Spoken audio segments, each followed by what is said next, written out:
Bonjour à toutes. Dans cet épisode, je prends le temps aujourd'hui de décortiquer un sujet qui me passionne, qui est le thème du leadership, qui est vraiment un thème qui touche à tout ce que j'enseigne et que je transmets depuis 2019. Et je sais que cette thématique, elle peut être frictionnante et grinçante pour certaines personnes qui ne comprennent pas vraiment le leadership et de quoi on parle en fait quand on parle de leadership. Pour commencer, déjà, c'est un mot anglais, donc c'est pas vraiment quelque chose qui parle à tout le monde. Mais c'est aussi une incompréhension de la définition de la leaduse, c'est-à-dire cette femme qui est créatrice de sa vie et qui fait peur parce qu'elle va à l'encontre de tout ce que la société a connu, du moins des siècles derniers. Et c'est vraiment très perturbant pour les femmes d'utiliser le mot leadership. On peut avoir une relation love-hate, comme on dit, entre le terme de leadership qui peut être extrêmement aidant par certains moments de notre vie, qui nous donne une grosse force et une niaque, qui nous donne envie de nous déployer.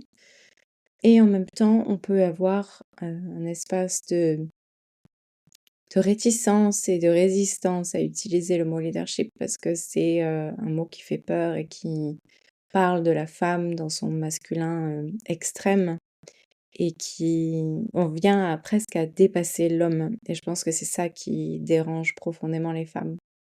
Donc ce que j'aimerais qu'on fasse aujourd'hui, c'est qu'on redéfinisse le leadership au féminin et qu'on voit en quoi ce terme, cette expression peut être extrêmement empuissante et aidante, au lieu de la voir comme un frein à ce qu'on a envie de montrer, de déployer au monde.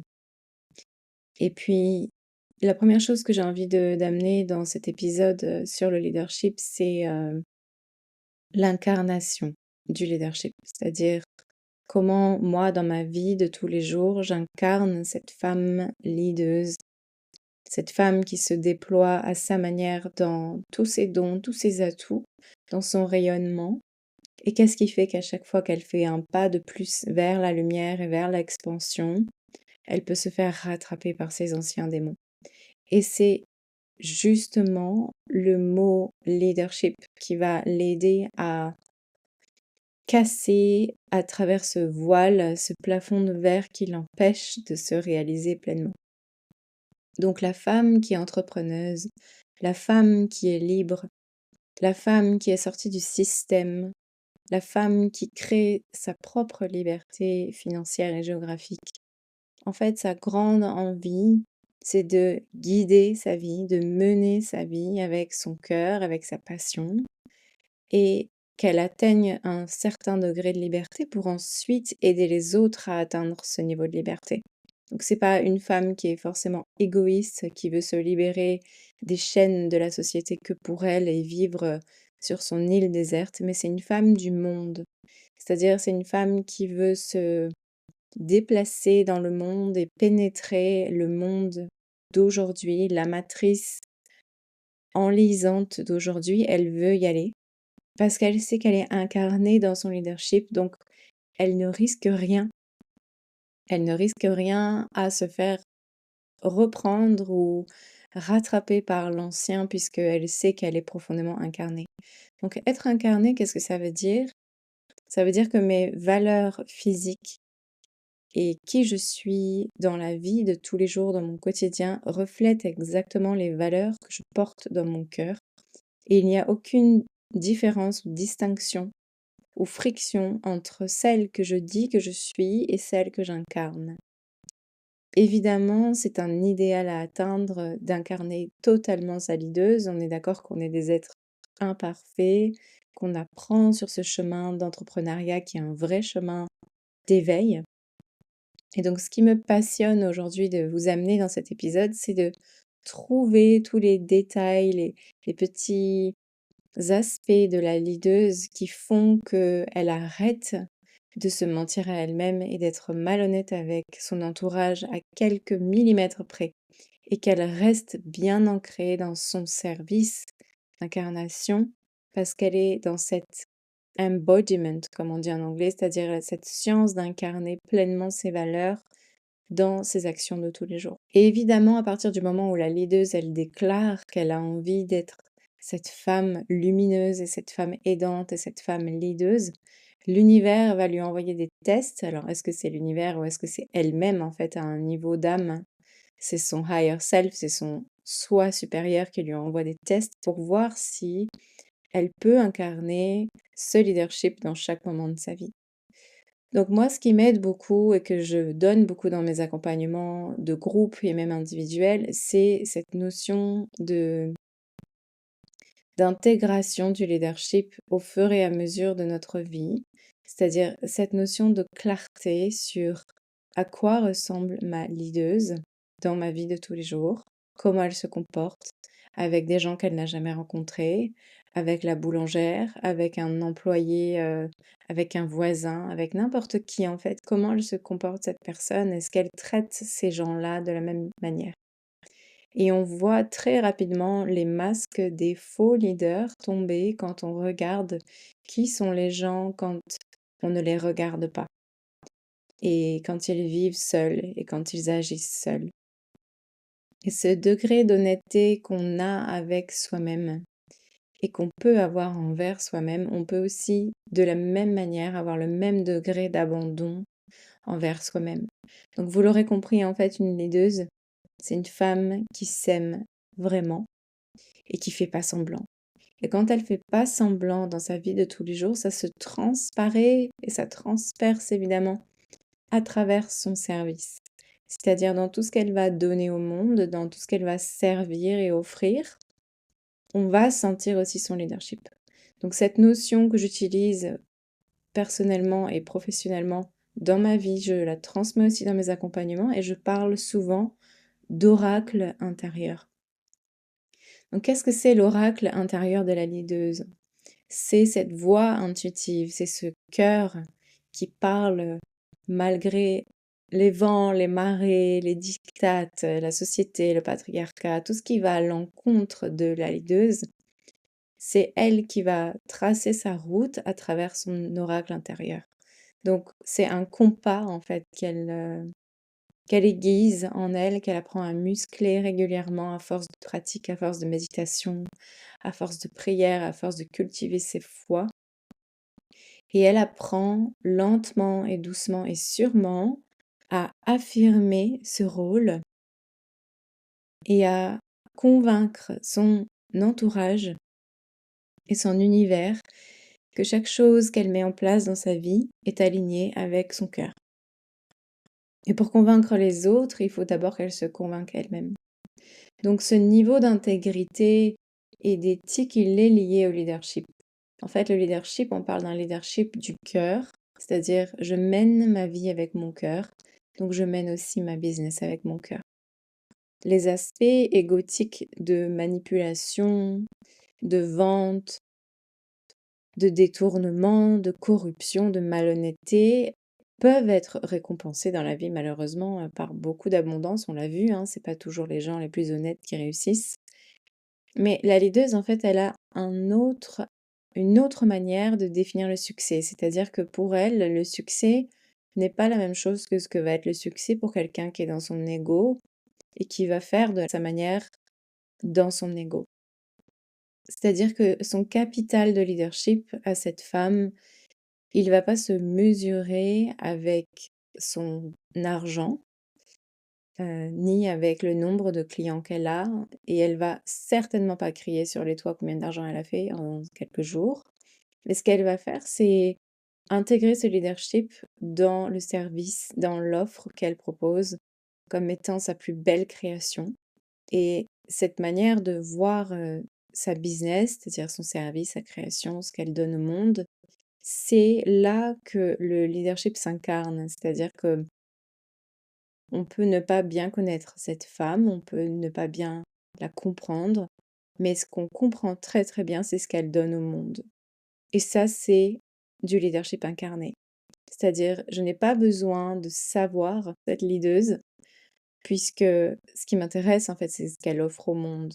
Et elle peut vivre cachée, sa vie personnelle peut être cachée, et en même temps, elle peut refléter au monde, à travers le prisme de sa création, l'incarnation de toutes ces valeurs. Et c'est vraiment l'initiation que j'ai traversée, moi, ces 6 dernières années, en tant qu'entrepreneuse débutante.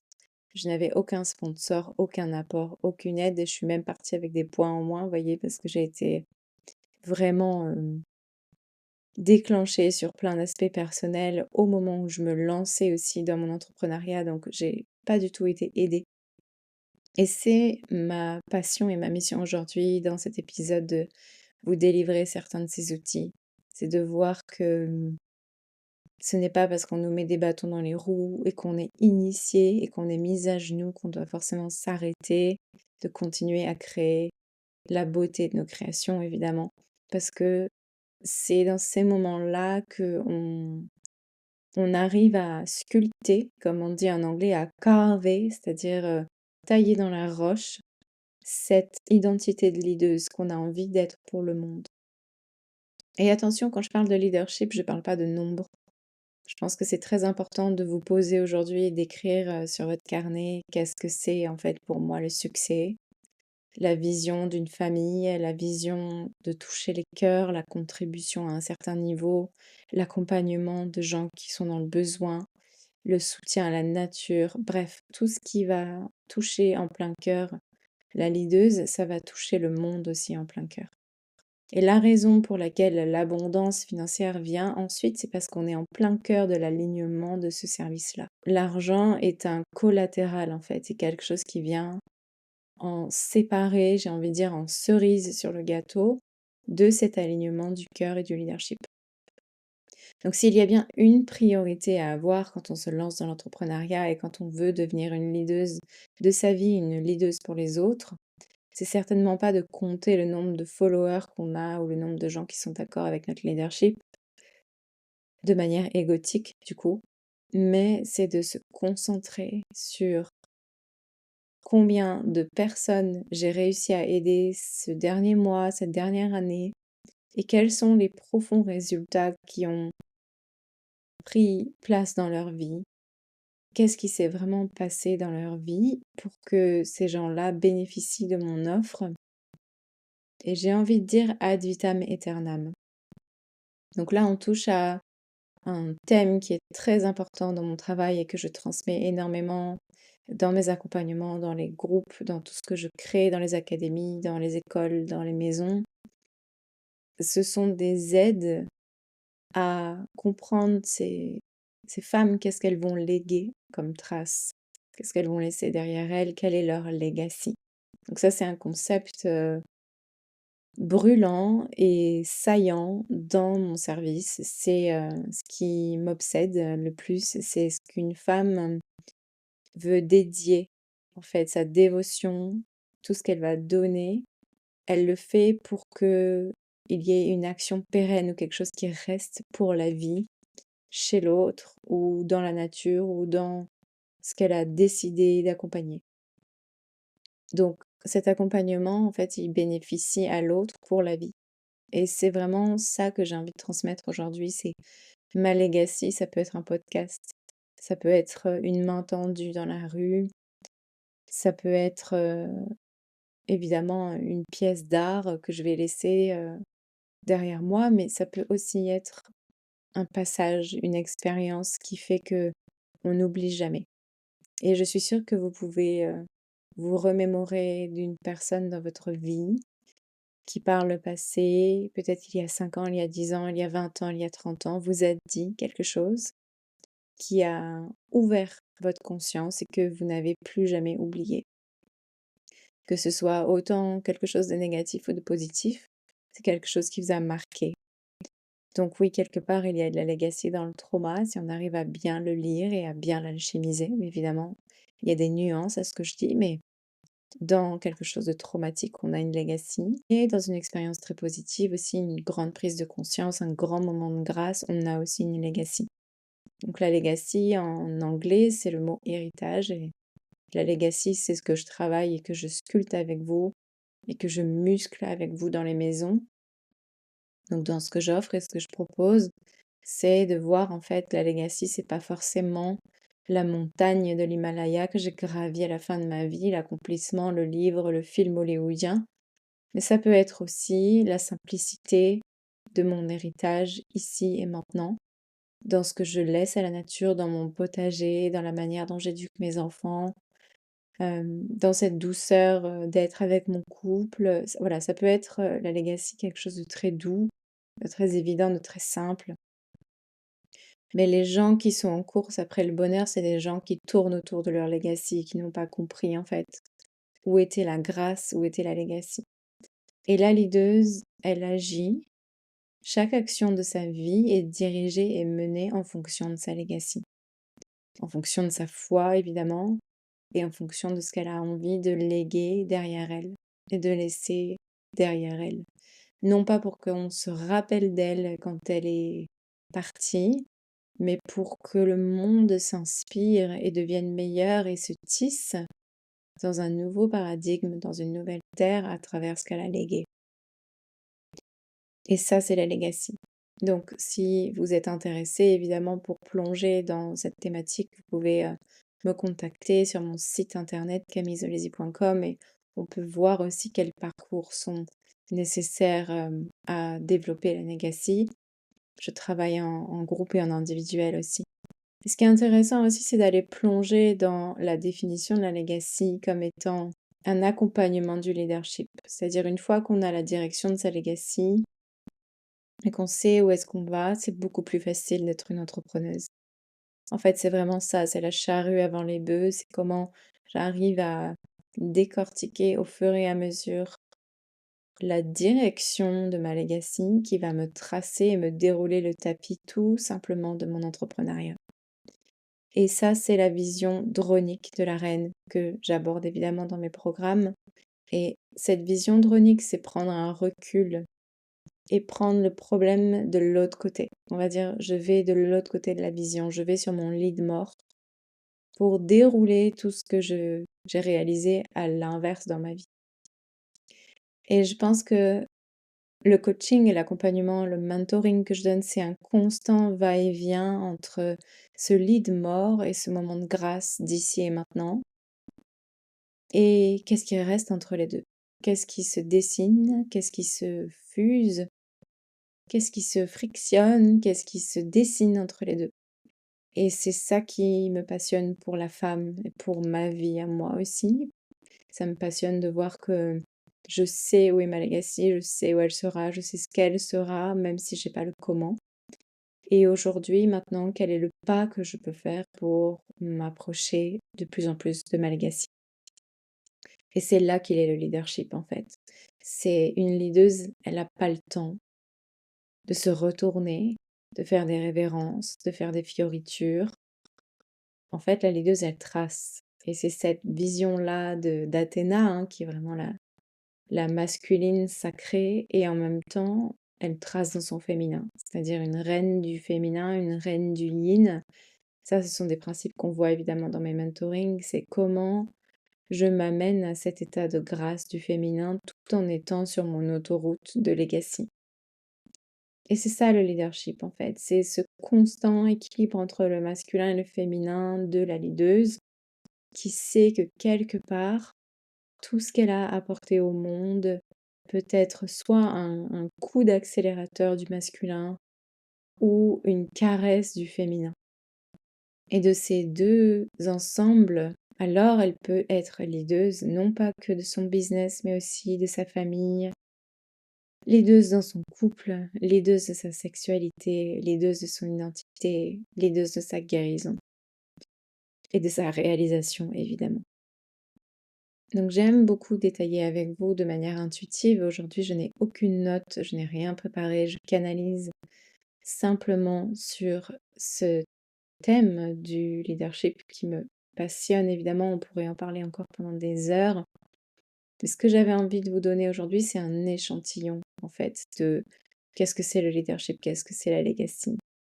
Et l'échantillon que je vous donne aujourd'hui, je vous ai donné des outils importants qu'il ne faut surtout pas perdre de vue, qui sont les directions de la leaduse toute sa vie. Et le premier, c'est l'embodiment.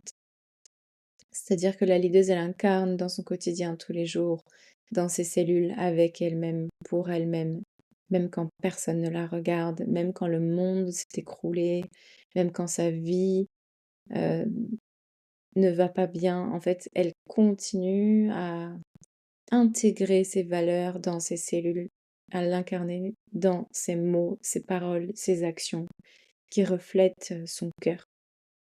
Et ces valeurs-là, pour la leaduse, c'est très facile de rapidement se sentir isolé.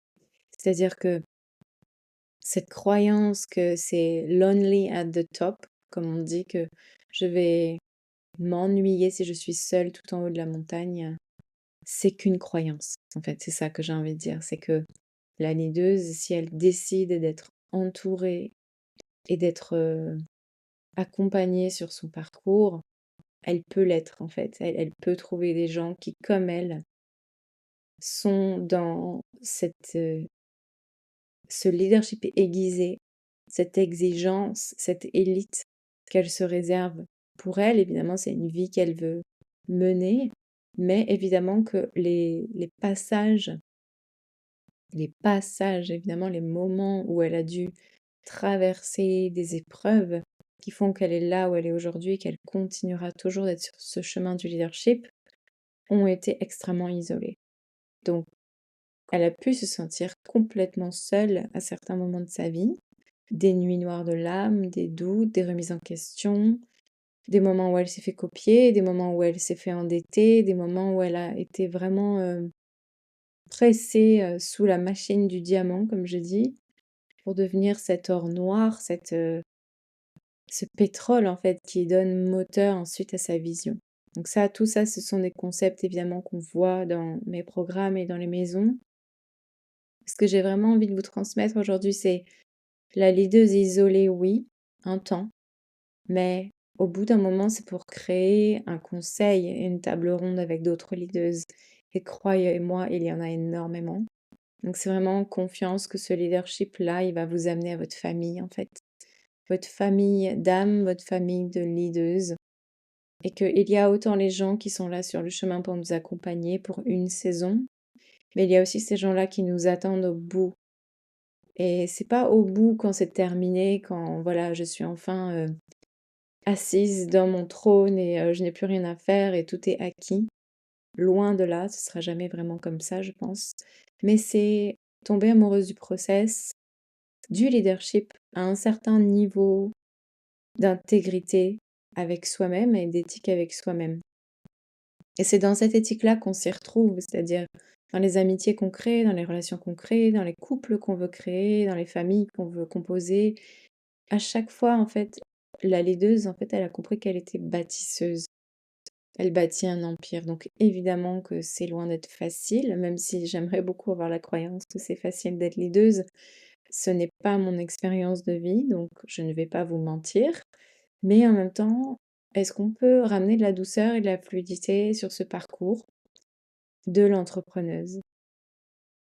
Et je vais vraiment finir avec cette remarque qui est, je pense, est très importante, c'est que le monde d'aujourd'hui, le monde moderne, l'ère qu'on est en train de vivre est en train de se décliner, on est clairement en plein déclin. Et ce que je vois, c'est que la leaduse ou l'entrepreneuse n'est pas aidée. C'est-à-dire qu'à plein de niveaux, même les niveaux des taxes, les niveaux des abattements, les niveaux des impôts, mais les systèmes d'aide, les incubateurs, bref, tout ce qui est soi-disant pour aider la leaduse entrepreneuse à se développer, à se déployer.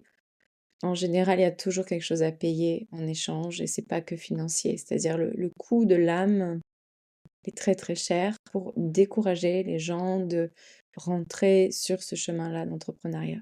C'est peut-être désagréable à entendre d'avoir une mentor ou une coach qui est là et qui vous dit que c'est profondément difficile de devenir une entrepreneuse à succès.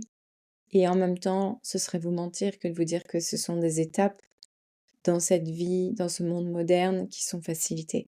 Parce que c'est faux.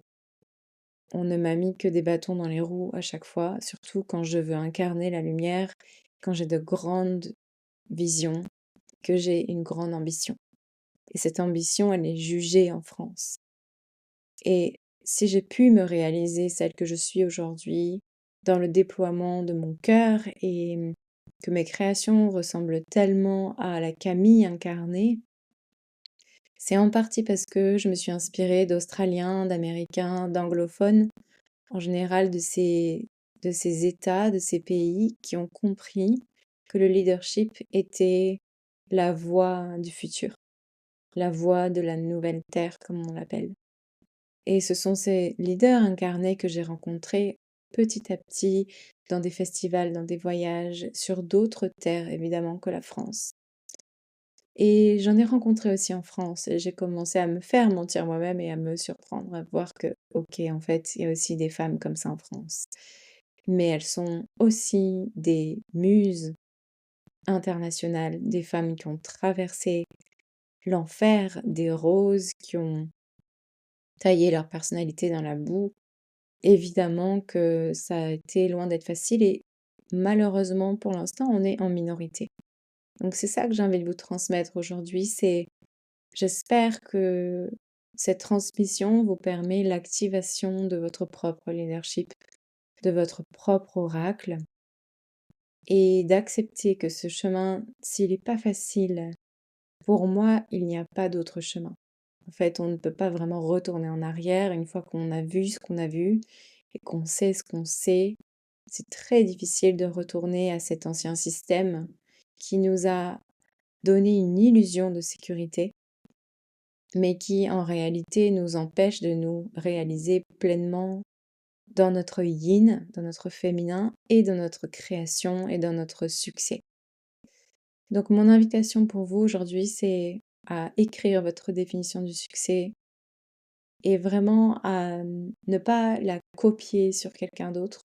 Je pense que ça, c'est le plus gros ennemi de la leaduse, c'est le copier-coller, c'est-à-dire je fais comme l'autre, ou je recycle, ou je reprends ce que l'autre a fait. Il n'y a rien de plus excitant et stimulant et qui donne envie de suivre une personne qu'une femme qui ose publier son propre oracle et se citer elle-même. Et je vous parle là comme je vous parle en mentorship, c'est-à-dire dans mes coachings, je vous parle de la même manière.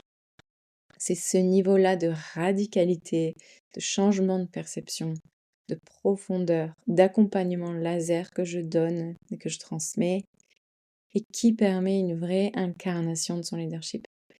Et à la différence de beaucoup d'autres coachs dans le bien-être, j'ai personnellement envie que vous réussissiez.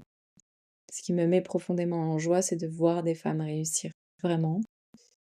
C'est pas du blabla marketing, c'est vraiment les frissons en moi qui me traversent quand je vois une femme réussir dans son projet. Une femme tout avoir, tout ce qu'elle a toujours voulu avoir.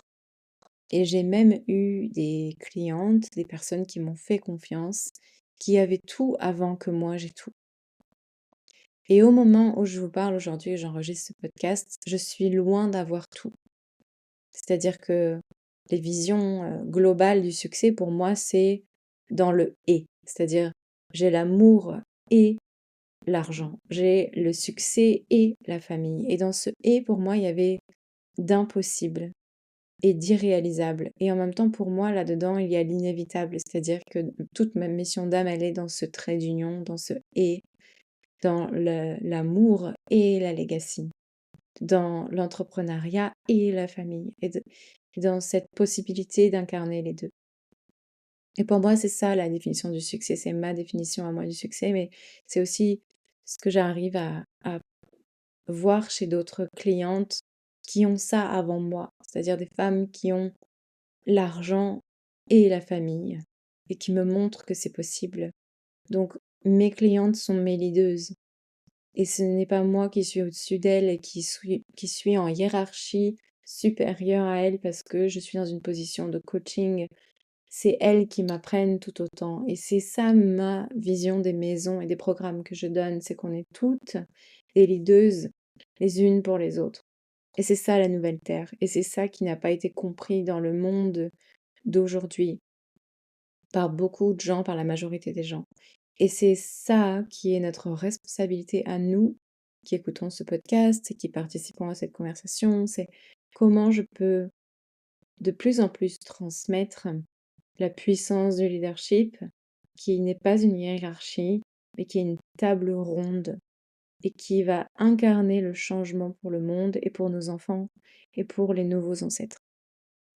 Voilà, j'espère que cet épisode vous a plu. N'hésitez pas à liker, à commenter, à partager. C'est très soutenant pour moi parce que c'est le lancement d'un podcast, donc c'est le début et vous savez qu'au début, on a toujours besoin de mains tendues. Donc je vous remercie d'avance pour votre soutien, pour votre écoute et je vous retrouve très prochainement dans un prochain épisode.